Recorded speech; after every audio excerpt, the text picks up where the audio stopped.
નમસ્કાર મિત્રો, વાત કરીશું આજના તાજા સમાચારની। ટેલિકોમ વિભાગે બનાવટી કોલ્સ અટકાવવા માટે આકરા પગલાં ઉઠાવ્યા છે। હાલમાં જ ટ્રાય દ્વારા 1.77 કરોડ સિમ કાર્ડને બ્લોક કરવામાં આવ્યા છે।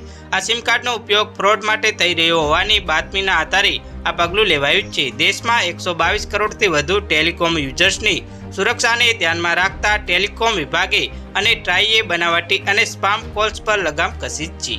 ટેલિકોમ વિભાગે જણાવ્યા અનુસાર રોજના લગભગ 1.35 કરોડ ફ્રોડ કોલ્સને ગ્રાહક સુધી પહોંચતા પહેલા જ અટકાવી દેવામાં આવ્યા છે। આ નકલી કોલ્સ કરનારા 1.77 કરોડ સિમ કાર્ડને બ્લોક કરવામાં આવ્યા છે। ફરિયાદોના આધારે વિભાગ તાત્કાલિક ધોરણે કાર્યવાહી હાથ ધરી રહ્યું છે। છેલ્લા 5 દિવસમાં 7 કરોડ ફ્રોડ કોલ્સ રદ કરવામાં આવ્યા છે।